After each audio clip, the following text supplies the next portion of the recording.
GST ಪರಿಷ್ಕರಣೆಯು ಮತ್ತೊಮ್ಮೆ ಚರ್ಚೆಯಾಗಿ ಅನುಷ್ಠಾನಗೊಂಡರೆ ಒಳ್ಳೆಯದು ಎಂದು ಕೆಪಿಸಿಸಿ ಸದಸ್ಯ ದೀಪಕ್ ಹೆಗಡೆ ದೊಡ್ಡೂರ್ ಅಭಿಪ್ರಾಯ ವ್ಯಕ್ತಪಡಿಸಿದರು. ಅವರು ಶುಕ್ರವಾರ ಶಿರಸಿಯ ಜಿಲ್ಲಾ ಕಾಂಗ್ರೆಸ್ ಭವನದಲ್ಲಿ ಮಾಧ್ಯಮಗೋಷ್ಠಿ ನಡೆಸಿ ಮಾತನಾಡಿದರು. ಅನೇಕ ನ್ಯೂನತೆಗಳನ್ನು ಸರಿಪಡಿಸಲಾಗದೆ ಜಿಎಸ್ಟಿ ಪರಿಷ್ಕರಣೆ ಮಾಡಿದ್ದಾರೆ.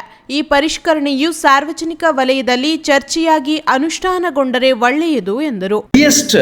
ಇಂಡೈರೆಕ್ಟ್ ಟ್ಯಾಕ್ಸಸ್ ಅನ್ನು ಅವಾಯ್ಡ್ ಮಾಡಲಿಕ್ಕೆ ಜಿಎಸ್ಟಿಯ ಪ್ರತಿಶತವನ್ನು 28% ನಮ್ಮ ಭಾರತ ದೇಶದಲ್ಲಿ ಹಾಕಿರ್ತಕ್ಕಂಥದ್ದು. ಸೊ ಆಗ ತಮಗೆ ನೆನಪಿರ್ಬೋದು, ರಾಹುಲ್ ಗಾಂಧಿ ಅವರು ಗಬ್ಬರ್ ಸಿಂಗ್ ಟ್ಯಾಕ್ಸ್ ಜಿಎಸ್ಟಿ ಅಂದರೆ ಆ ರೀತಿ ಆಗಿದೆ ಹೇಳುವಂತಹದ್ದನ್ನು ಕಡಿಮೆ ನೋಡಿ, it's a coordination of central and state.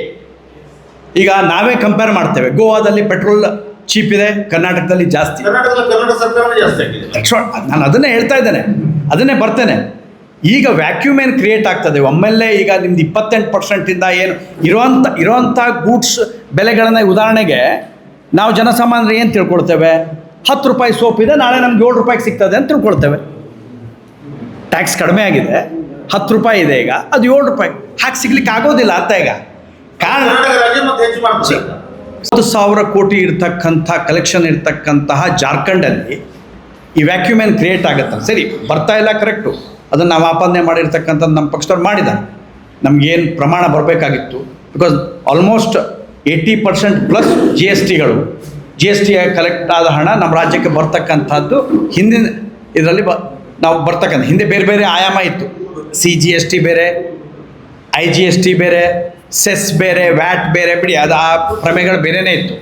ಇವತ್ತು ಜಾರ್ಖಂಡ್ ಅಂತ ರಾಜ್ಯ ಎಲ್ಲಿ 60,000 ಕೋಟಿಯ ಕಲೆಕ್ಷನ್ಸ್ ಆಗುತ್ತೆ, ಅಲ್ಲಿ ಇವತ್ತು 2,000 ಕೋಟಿ GST ಹಣದ ವ್ಯತ್ಯಾಸ ಬರ್ಬೋದು ಹೇಳುವಂಥದ್ದನ್ನು ಅವ್ರು ರೆಸ್ಯೂಮ್ ಮಾಡಿದ್ದಾರೆ.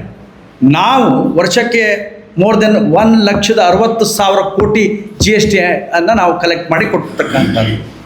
ಹಾಗಾಗಿ ಈಗ ಕಡಿಮೆ ಬರುತ್ತೆ, ಕರೆಕ್ಟು, ಇನ್ನೂ ಕಡಿಮೆ ಬರ್ಬೋದಲ್ಲ. ಆಗ ನಮಗೆ ಅದು ಆಡಳಿತಾತ್ಮಕವಾಗಿ ತೊಂದರೆ ಆಗ್ಬೋದು. ಯಾಕಂದರೆ GST ಮಂಡಳಿಯ ಎಲ್ಲ ಏನು ಸದಸ್ಯರ ನಡುವೆ ಚರ್ಚೆ ಆಗಿರ್ತಕ್ಕಂಥ ವಿಚಾರದಲ್ಲಿ ರಾಜ್ಯ ಸರ್ಕಾರಕ್ಕೆ ಈ 1 ತಿಂಗಳು 2 ತಿಂಗಳು, ಯಾಕಂದರೆ ಪ್ರಿಂಟೆಡ್ ರೇಟ್ ಇರುತ್ತೆ, ಈಗ ಒಮ್ಮೆಲೆ ಚೇಂಜ್ ಮಾಡಲಿಕ್ಕೆ ಆಗೋದಿಲ್ಲ ಎಷ್ಟೋ ಮೆಟೀರಿಯಲ್ಸ್ ಮೇಲೆ.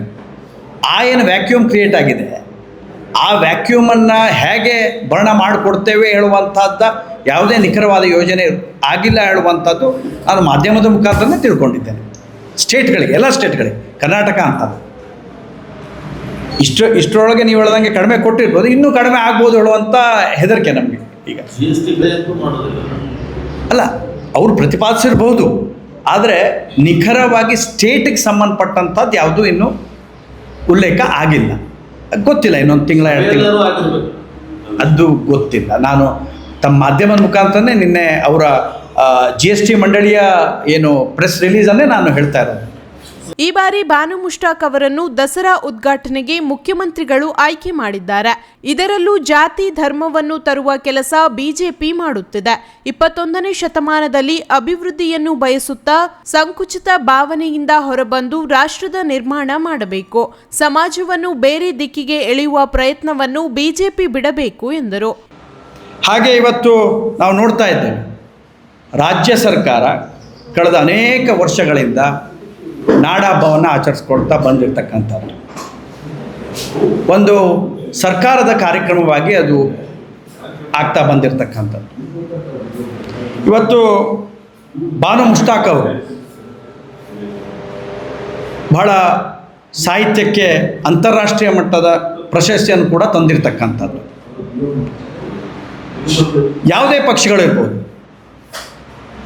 ವಿಶೇಷವಾಗಿ ಇವತ್ತು ಭಾರತೀಯ ಜನತಾ ಪಾರ್ಟಿಯವರು ಈ ಕಲೆ ಸಂಸ್ಕೃತಿ ಈ ವಿಚಾರಕ್ಕೆ ಜಾತಿಯನ್ನು ತರ್ತಕ್ಕಂಥದ್ದು, ಧರ್ಮವನ್ನು ತರ್ತಕ್ಕಂಥದ್ದನ್ನು ಕೈ ಬಿಡಬೇಕು ಹೇಳುವಂಥದ್ದು ನಮ್ಮೆಲ್ಲರ ಅನಿಸಿಕೆ.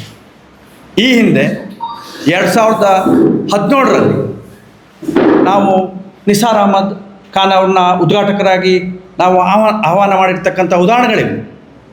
ಆಗ ನಾವೆಲ್ಲರೂ ಕೂಡ ಒಮ್ಮನಸ್ಸಿನಿಂದ ಒಪ್ಪಿಕೊಂಡಿರ್ತಕ್ಕಂಥದ್ದನ್ನು ನಾವು ನೋಡಿದ್ದೇವೆ. ಹಾಗಾಗಿ ಈ ರಾಜಕೀಯ ಕ್ಷೇತ್ರದಲ್ಲಿ ವಿಭಜನೆ ಮಾಡ್ತಕ್ಕಂಥದ್ದು ಅಥವಾ ಜಾತಿ ಧರ್ಮದ ಸಂಕುಚಿತ ಭಾವನೆಯನ್ನು ತರುವಂಥ ಪ್ರಯತ್ನ ಯಾವ ಪಕ್ಷದಿಂದ ಆಗಬಾರ್ದು ಹೇಳುವಂಥದ್ದು ನಮ್ಮ ಅನಿಸಿಕೆ. ಇವತ್ತು ಸಾಕಷ್ಟು ಕಡೆಗಳಲ್ಲಿ ಪಾರಂಪರಿಕ ಹಬ್ಬಗಳಲ್ಲಿ, ಉತ್ಸವಗಳಲ್ಲಿ ಬೇರೆ ಧರ್ಮದವರು ಬಂದು ಪಾಲ್ಗೊಳ್ತಕ್ಕಂಥ ಉದಾಹರಣೆಗಳು ರಾಷ್ಟ್ರ ಮಟ್ಟದಲ್ಲೂ ಇದೆ, ರಾಜ್ಯ ಮಟ್ಟದಲ್ಲೂ ಇದೆ. ಇವತ್ತು ಮೈಸೂರು ಅರಸರ ಕಾಲದಲ್ಲೂ ಕೂಡ ನಾವು ನೋಡ್ತಾ ಬಂದಿದ್ದೇವೆ. ಸ್ಥಳೀಯ ಅನೇಕ ಮಠಮಾನ್ಯಗಳಲ್ಲಿ ಅಂಥ ಪಾರಂಪರಿಕ ಉತ್ಸವಗಳಿಗೂ ಕೂಡ ನಾವು ಬೇರೆ ಧರ್ಮದವ್ರು ಇರ್ಬೋದು, ಜಾತಿಯವರು ಇರ್ಬೋದು, ಭಾಗವಹಿಸ್ತಕ್ಕಂಥದ್ದನ್ನು ನಾವೆಲ್ಲ ನೋಡಿದ್ದೇವೆ. ಸಂಕುಚಿತ ಭಾವನೆಯಿಂದ ಹೊರಬಂದು ರಾಷ್ಟ್ರದ ನಿರ್ಮಾಣ, ಸಮಾಜದ ಏಳಿಗೆಯನ್ನು ನಾವೆಲ್ಲರೂ ಕೂಡ ಪ್ರಯತ್ನ ಮಾಡಬೇಕು. ಬಿ ಜೆ ಪಿಯವರು ಇನ್ನುಳಿದಂಥ ಯಾವುದೇ ಆಡಳಿತಾತ್ಮಕ ಪಾಠವನ್ನು ನಮಗೆ ಹೇಳಿ, ಇವತ್ತು ಅಭಿವೃದ್ಧಿಯನ್ನು ನಾವು ವಿಚಾರವನ್ನು ಇಟ್ಕೊಂಡಾಗ ಸಲಹೆ, ಸಹಕಾರ, ಕೆಲವೊಮ್ಮೆ ಅವರ ಆಪಾದನೆಗಳು ಅವೆಲ್ಲವನ್ನು ನಾವು ಒಂದು ಆಡಳಿತ ಪಕ್ಷದಲ್ಲಿ ಇರ್ತಕ್ಕಂಥ ಅವರು ಸ್ವೀಕಾರ ಮಾಡಬೇಕಾಗ್ತದೆ. ಆ ನಿಟ್ಟಿನಲ್ಲಿ ಅವರು ಆ ಪಾಠವನ್ನು ಮಾಡಲಿ. ಇನ್ನುಳಿದಂಥ ಬೇರೆ ಯಾವುದೇ ದೃಷ್ಟಿಕೋನದಲ್ಲಿ ಸಮಾಜವನ್ನು ಯಾವುದೇ ರೀತಿ ಬೇರೆ ದಿಕ್ಕಿಗೆ ಒಯ್ಯುವಂಥ ಕೆಲಸವನ್ನು ಮಾಡಬಾರ್ದು ಹೇಳುವಂಥದ್ದನ್ನು ನಾನು ಈ ಸಂದರ್ಭದಲ್ಲಿ ಹೇಳಲಿಕ್ಕೆ ಬಯಸ್ತಾ ಇದ್ದೀನಿ. ಇನ್ನು ಬಿಜೆಪಿ ನಮಗೆ ಹಿಂದುತ್ವದ ಪಾಠ ಕಲಿಸುತ್ತಿದೆ. ಧರ್ಮಸ್ಥಳ ವಿಚಾರದಲ್ಲಿ ನಮ್ಮ ಸರ್ಕಾರ ಎಸ್ಐಟಿ ರಚನೆ ಮಾಡಿದೆ. ಸತ್ಯಾಂಶ ಹೊರತರುವುದೇ ಎಸ್ಐಟಿ ಉದ್ದೇಶ. ಬಿಜೆಪಿಯವರು ನಮಗೆ ಧಾರ್ಮಿಕ ಭಾವನೆಯ ಪಾಠವನ್ನು ಹೇಳಿಕೊಡುವ ಅವಶ್ಯಕತೆ ಇಲ್ಲ ಎಂದು ಬಿಜೆಪಿ ವಿರುದ್ಧ ಹರಿಹಾಯ್ದರು.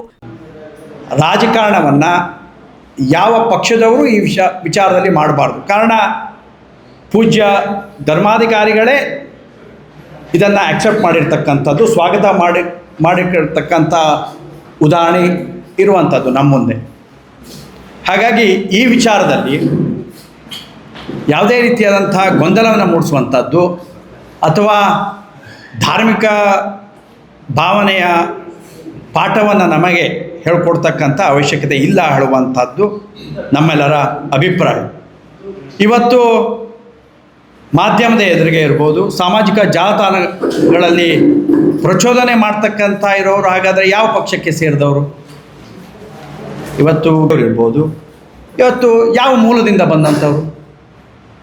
ಯಾಕೆ ಅವರನ್ನು ಭಾರತೀಯ ಜನತಾ ಪಾರ್ಟಿಯವರು ವಿರೋಧಿಸುತ್ತಾ ಇಲ್ಲ ಹೇಳುವಂಥದ್ದು ನಮ್ಮೆಲ್ಲರ ಅನಿಸಿಕೆ. ಸುದ್ದಿಗೋಷ್ಠಿಯಲ್ಲಿ ಕಾಂಗ್ರೆಸ್ ಪ್ರಮುಖರಾದ ಬಸವರಾಜ್ ದೊಡ್ಮನಿ, ಗಣೇಶ್ ದಾವಣಗೆರೆ, ಪ್ರದೀಪ್ ಶೆಟ್ಟಿ, ಜ್ಯೋತಿ ಪಾಟೀಲ್, ಗೀತಾ ಶೆಟ್ಟಿ, ಜಾಫಿ ಪೀಟರ್ ಮುಂತಾದವರು ಪಾಲ್ಗೊಂಡಿದ್ದರು.